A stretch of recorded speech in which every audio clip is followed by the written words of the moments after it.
Hi, I'm Anastasia Vlasova, and this is my presentation about digital wellness and its role in creativity. I was born in Moscow, Russia on February 4th, 2003. 2 years later, my mom moved to the US in search of a better future for her children.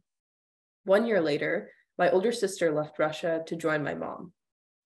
Until my dad and I reunited with them in the US, I lived in Russia, mostly with my grandma.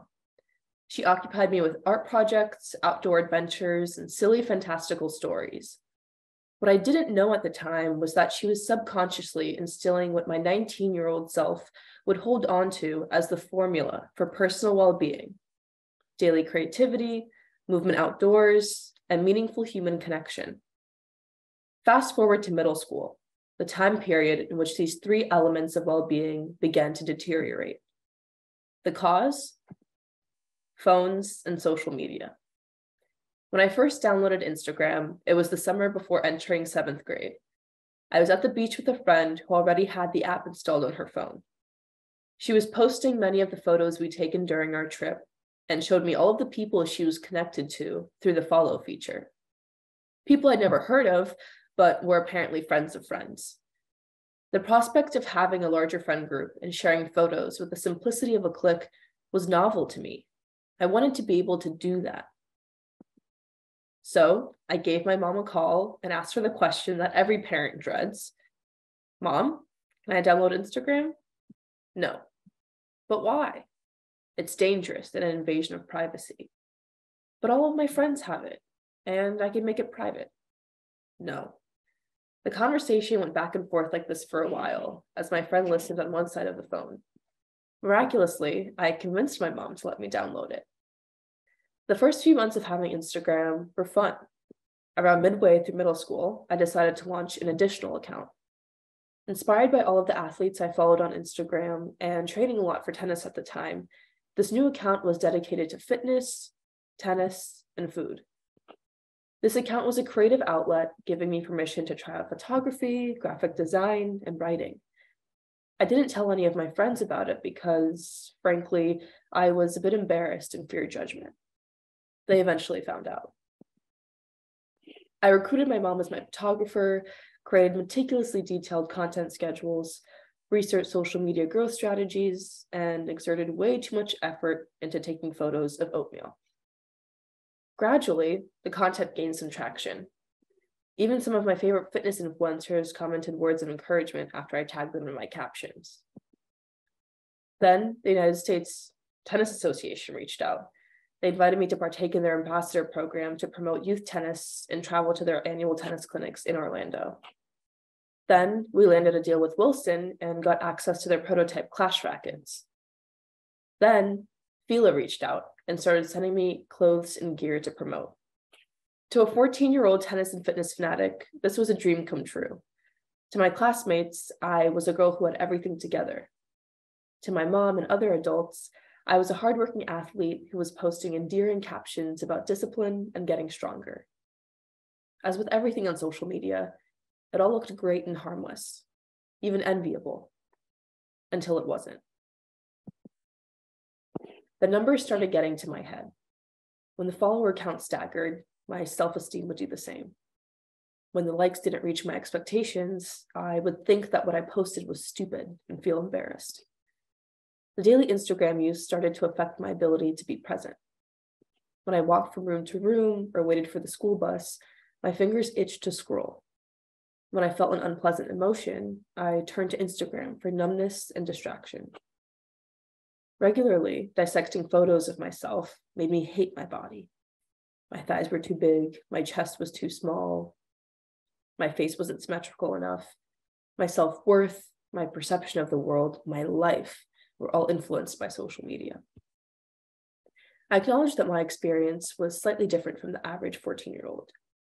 Social media was more of a passion project and side business for me than it was for most of my peers at the time.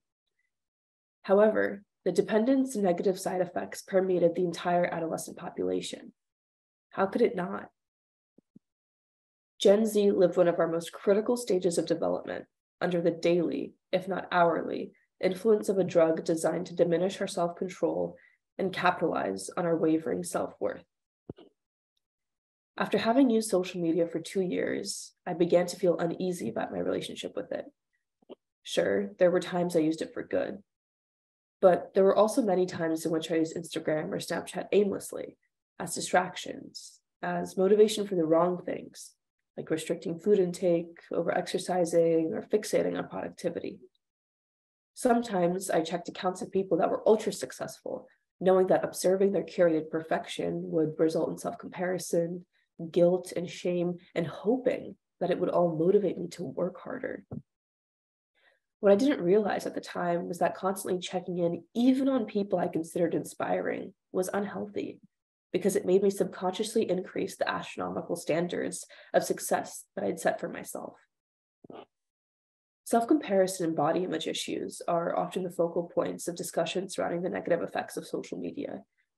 While those are important, something else, something much more objective and straightforward, is of concern. Time. Specifically, the amount of time people are spending on their devices. Every person in this room will spend, on average, a month and a half on their phones in 2022, checking them around 344 times a day. In our lifetime, we will spend an average of 5 years and 4 months strictly on social media. In general, I'm not one to play the what-if game. In this case, however, I think it's important to. It's important because the opportunity cost of spending hours every single day staring at a tiny glowing screen is time to create, to move, to reflect, to love, and to learn. Ultimately, the opportunity cost is time to live. Have you ever found yourself checking your phone in the middle of a conversation, your attention caught by a new notification? If so, you are not alone.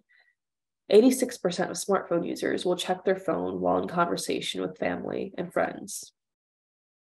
Have you ever scrolled through Instagram or Twitter while in the car with a friend or family member, prioritizing a virtual world over a real conversation? Again, you're not the only one. 61% of Americans check their phone while with someone in the same room, side by side. Have you ever rolled over in bed, grabbed your phone, and swiped to a news or social media app within the first 10 minutes of waking up?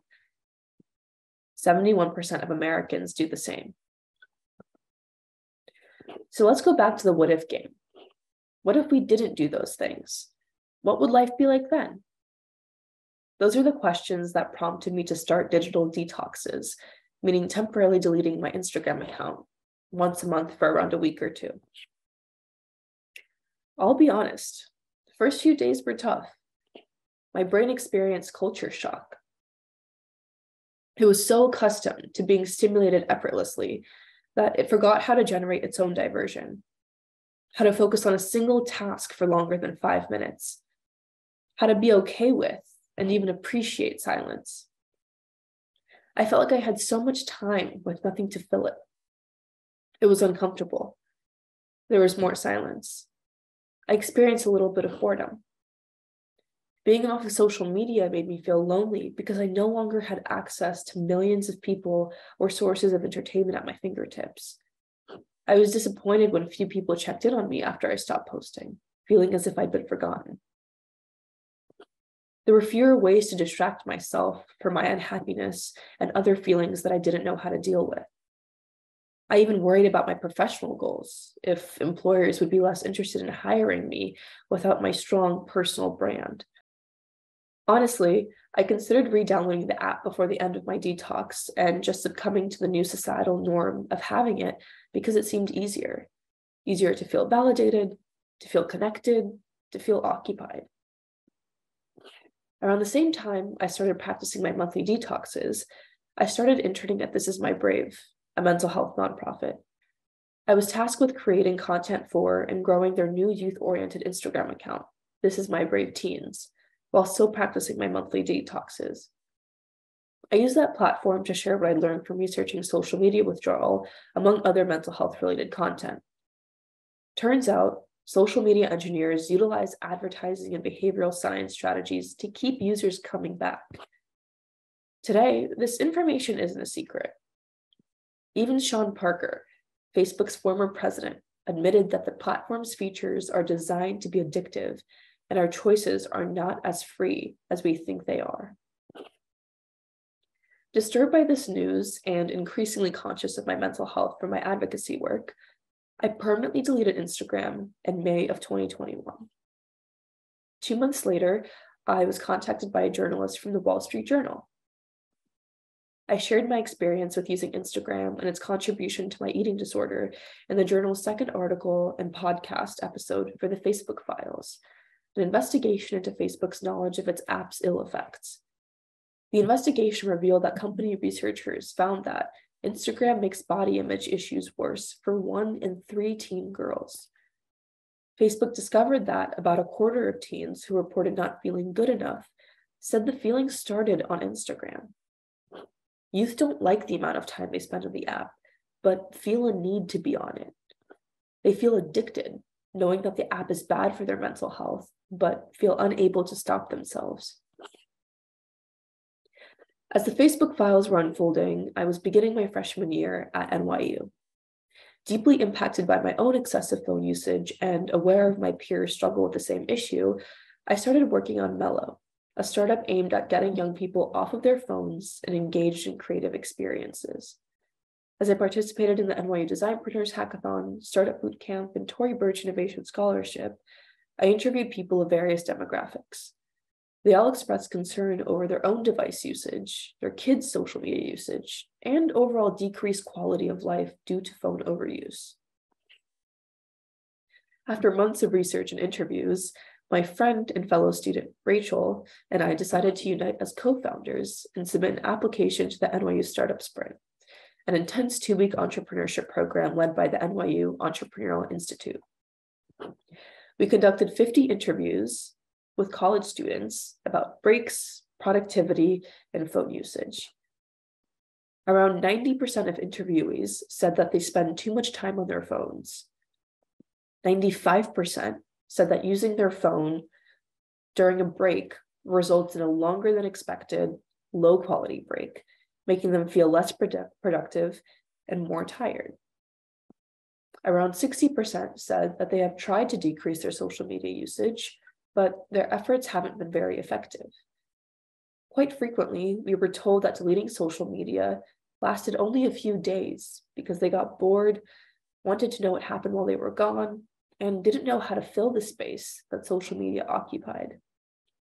So if everyone is aware of how much time they waste on their phones and actually wants to decrease their usage, why is it so hard to reclaim and enjoy the time spent off of phones? My theory is the following. Constantly using social media has weakened our grit and self-efficacy.